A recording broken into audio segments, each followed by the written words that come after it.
Welcome to our High Rock monthly video. I'm Scott Tomlinson, and with me today is my colleague and partner and the founder of High Rock, Paul Tepsich, as well as High Rock certified financial planning professional, Bianca Tomlinson. As you all know, we have three investment models from which we apportion an allocation percentage to each portfolio based specifically on our respective goals, the time horizon required to achieve those goals, and our tolerance for the risk and for the potential for volatility that we may have to endure in achieving those goals. Now, our wealth forecasts are intended to capture our long-term goals in a plan that then becomes the basis for our respective investing strategies. We always stress the longer-term outlook for your time horizons, and although we do have to report your portfolio performance through each quarter of the year, we remind you that these reports are simply a snapshot in time.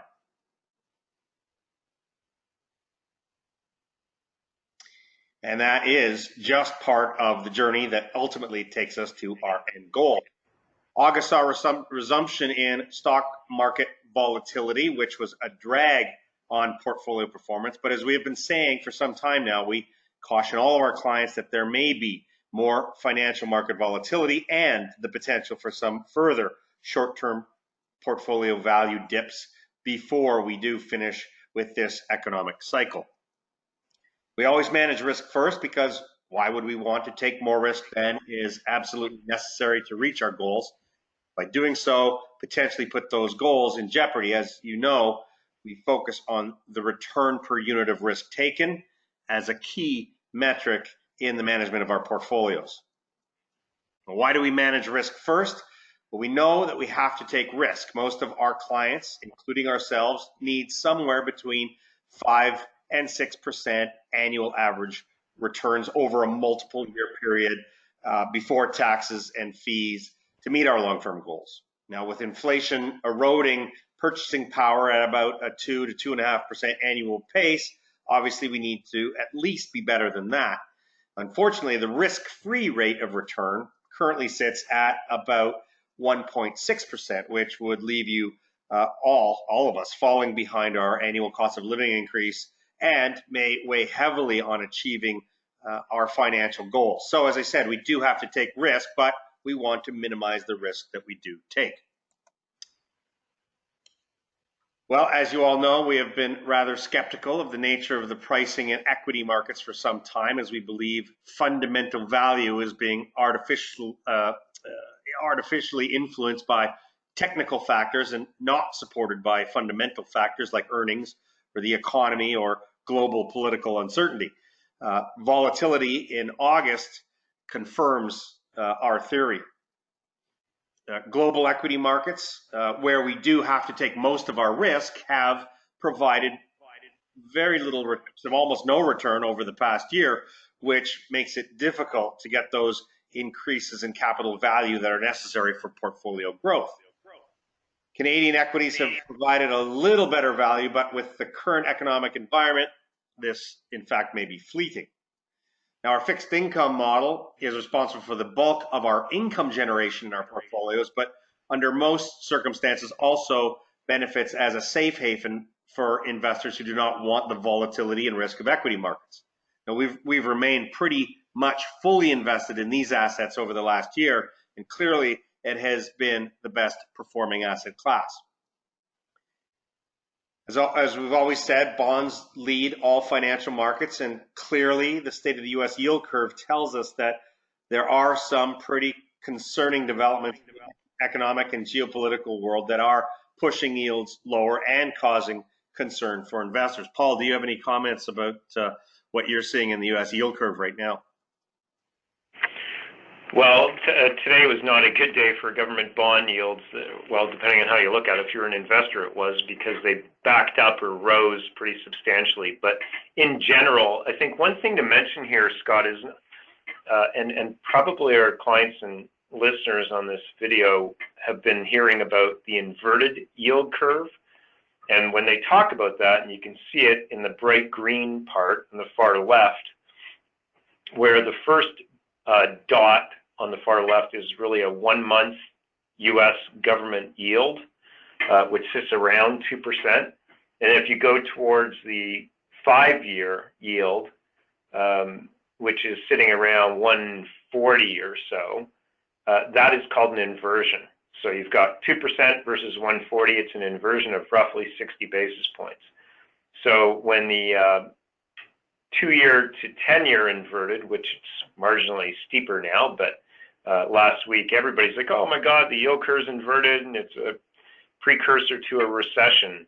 That's not necessarily true. And in fact, the yield curve starts steepening at the very onset of a recession, mostly because the U.S. Central Bank, the Federal Reserve Board, starts cutting rates dramatically in the front end of the curve. So we've been watching this yield curve for our entire careers, but we've certainly been watching the flattening aspect of the U.S. and Canadian yield curves over the past couple of years. And we're big proponents and believers that it does signal something. And to us, it's the potential for an economic slowdown / recession. Oh, Scott, one more thing to add, just in general.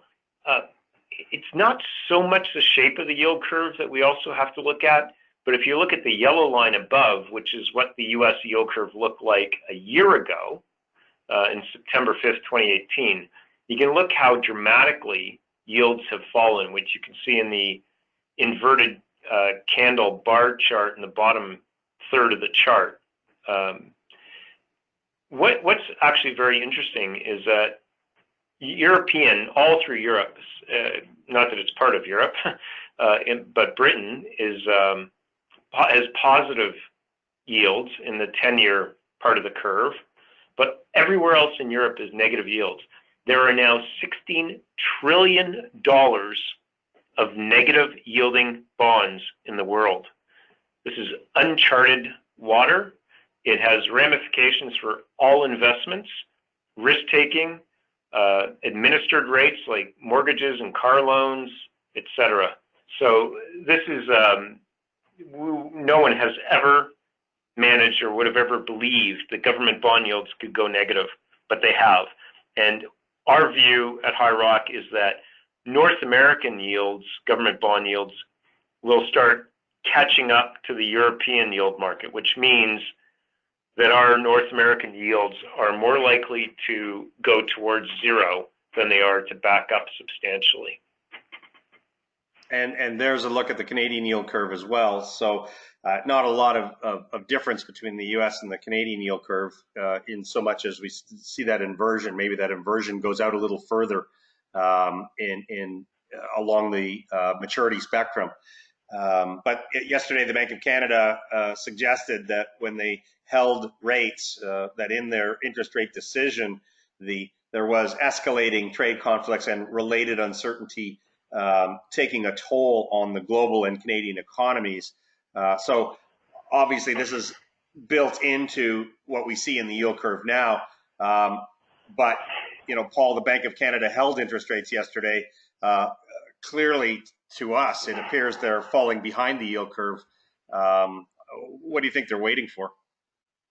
Well, like most central banks and looking at economic weakness, they're probably waiting till it's too late. They're waiting for the numbers to show up through the official StatsCan reporting, and in all likelihood, that's too late. So I don't know what they're waiting for, but if the U.S. sneezes, Canada is going to catch a cold. Absolutely. Absolutely. So as I said before, we know we have to take risk, even in difficult markets. So we build tailored portfolio strategies specifically designed to take as little risk as is necessary while trying to get the best possible returns for the risk that we do take. And in most cases, our portfolios generate somewhere between 2.5%, 3.5% in income on an annual basis from interest and dividends alone. Most of that comes from our fixed income model. And here's an example of the current allocation of my specific portfolio or my family portfolio, which is projected to see about a 3.5% yield in income generation over the course of a year. Now, if I'm trying to get a 5.5% annualized return, then what I need to do is generate about another 2 2.5% in capital growth or in price appreciation. And most of that is expected to come from the risk assets that we hold in our global equity and tactical models. But of course, we can't control those markets, so we're basically at the mercy. And as we saw in that chart about with regard to global equities, we know that global equities over the course of the last year have actually remained flat. So they have not been contributing to the growth of portfolios. Pretty much all we've been getting is our dividend yield, our interest income yields, and any appreciation in the value of the bond portfolios that we have. So Paul, do you want to talk about any updates on our models? Well, I'll talk about some updates in a little bit more detail as to why we're doing that. Fixed income, first of all, we didn't make a ton of changes the past month. We did sell down some preferred shares a little bit. They are an instrument, most of them, that get hurt extremely badly when interest rates go down or government bond yields go down. So we, earlier in the month, we did eliminate some of that risk. We still hold some, as you can see on this portfolio. We didn't do any moving upwards. We didn't change any high yield bonds, investment grade. We had sold out of some duration back earlier in the quarter. Government bonds, we mentioned as well, I think a month ago, we sold a sort of a 7-year Government of Canada bond and bought a 10-year, so we added a bit of duration that way, but our overall duration is still down from the previous quarter. Global equity, we really haven't done much at all for all the reasons you've mentioned, Scott.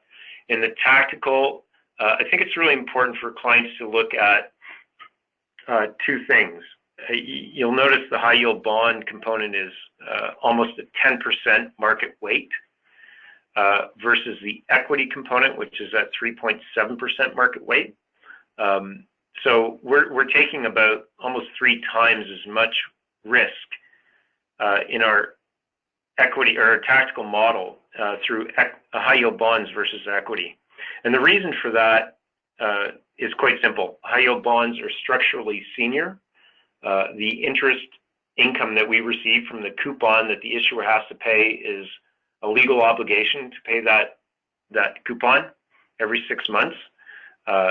So they're structurally senior in the capital structure of a corporation, which I'm not going to go into right now. If anybody wants more information on that, they'd be wise to call and get an explanation. But at this stage, we're not prepared to take equity risk in our tactical model. We've taken very little. We did add, for the first time in 2 years, 2 Canadian energy bond stocks. One, we did have a disciplined stop loss approach and sold out of it. The other one we kept, and thankfully so, because a couple days later they announced a massive property sale for $1 billion, and they're allocating more of it towards an NCIB, which is a normal course issuer bid to buy back their stock. So stock has run up. So between those 2 trades, we're kind of flat. But I think there's a bit more upside in this one stock we own. But the bottom line here is that we're trying to take smart, lower volatility, structurally senior yield to create that 3.63% annual yield on our portfolio. Less through dividends and capital gains, and more through structurally senior yield. Excellent. Well, thank you for that. If people, any of our clients or anybody else who's listening, have any specific questions about their portfolios or how we structure our portfolios and why we structure them the way we do, and we want to have that conversation, of course, please do not hesitate to get in touch with us. Certainly, we have been focusing somewhat more on, as Paul said, on high yield. We likely will continue to focus more on high yield until we get through the end of the economic cycle. As Paul has said, probably significantly less risk in holding some of those bonds, and we're paid to own them. and even though there may be some price adjustments that we have to deal with, to sit tight, we're paid a reasonably good yield. So always want to have that conversation if you do, and we're available to do so. Scott, if you could just go back one slide and just 1 second, I have a comment. In that tactical model where it says high yield bonds on the far right, the market value is a 9.57% weight. The annual yield on those bonds is 9.22%. That's pretty significant. In this environment, I know I'm very happy making 9% yield on the bonds that I've picked in there. If you look in our fixed income model under high yield bonds, you'll see a 10.26% weight, but only a 5.57% annual yield on those bonds. There are 6 bonds in there, but they are higher rated, arguably less risky, less volatile type high yield bonds. And so that's why we're managing our risk between the two. The other thing we should mention, Scott, is that we do have a fourth model, and our fourth model is 100% high yield bonds. We currently have 9 clients in that high yield model. It's a diversified portfolio of roughly 25 different high yield bonds in the Canadian dollar high yield market. And I would, this is not an advertisement, but if any clients or listeners feel like it's something that might help them achieve their goals, they should contact us. We will likely be adding some clients into that specific high yield model through the fall. And it's much easier for us to do it en masse if we have more interest. So if you want to know or learn more about what we're doing in that particular high yield model, please contact Scott or I. Absolutely. And hopefully y'all know where to reach us. Okay, that's it for this month. I hope everybody had a wonderful summer. Certainly it's gone by, in my view anyway, way too fast. But here we are in September, and watching some fairly dramatic swings in markets already.